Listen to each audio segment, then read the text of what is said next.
میرے ناظرین اور سامعین، رمضان المبارک کی تیاری اور استقبال کے سلسلے میں دوسرا عمل رمضان المبارک کے مہینے کی قدر و قیمت جاننا اور پہچاننا ہے۔ رمضان المبارک کی قدر و قیمت کیا ہے؟ اس کی حقیقت کیا ہے؟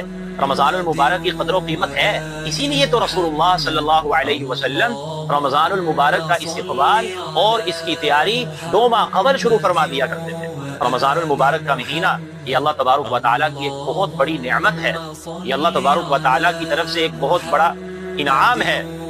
دنیا دار لوگ رمضان المبارک کی قدر و قیمت کیا جانیں، اس کی حقیقت دنیا دار لوگ کیا جان سکتے ہیں؟ جو لوگ صبح شام دن رات دنیا کی دوڑ دھوپ میں، دنیاوی کاروبار میں الجھے ہوئے ہیں اور مادیت کے گرداب میں پھنسے ہوئے ہیں، وہ رمضان المبارک کی قدر و قیمت کیا پہچان سکتے ہیں؟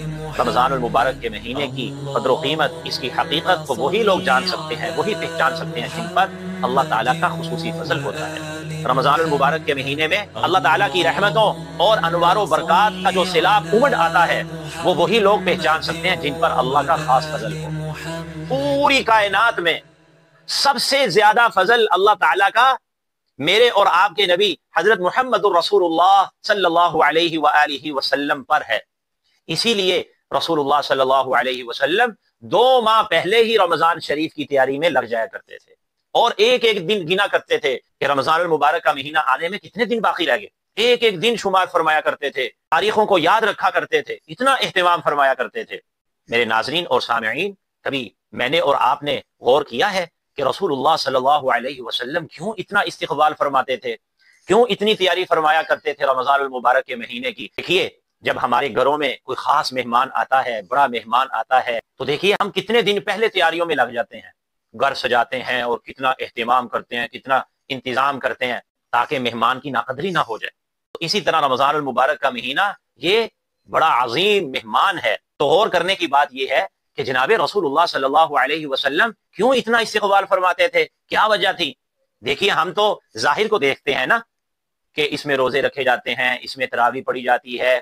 دیکھیے، یہ جتنے کام ہیں، اس میں روزے بھی رکھے جائیں گے اور تراویح بھی پڑھی جائیں گی اور قرآن مجید کی تلاوت بھی، صدقات خیرات بھی ہوں گے، سب کام رمضان المبارک میں ہم کرتے ہیں۔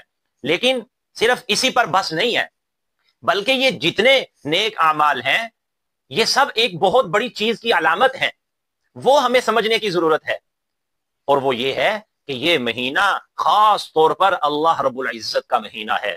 میرے اور آپ کے نبی نے ارشاد فرمایا کہ شہر رمضان شہر اللہ، فرمایا کہ رمضان المبارک کا مہینہ یہ اللہ تعالیٰ کا مہینہ ہے۔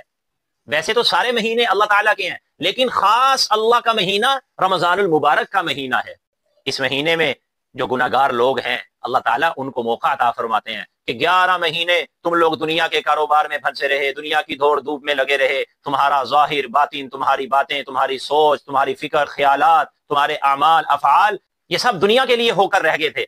تو یہ ایک مہینہ اللہ تعالیٰ نے ہمیں عطا فرمایا کہ اس مہینے میں تم سب میری طرف واپس پلٹ آؤ، اور اس کو صحیح طریقے سے گزار لو گے تو تمہیں اللہ تعالیٰ کا قرب حاصل ہو جائے گا، کیونکہ یہ مہینہ ہے ہی اللہ کے قرب کا۔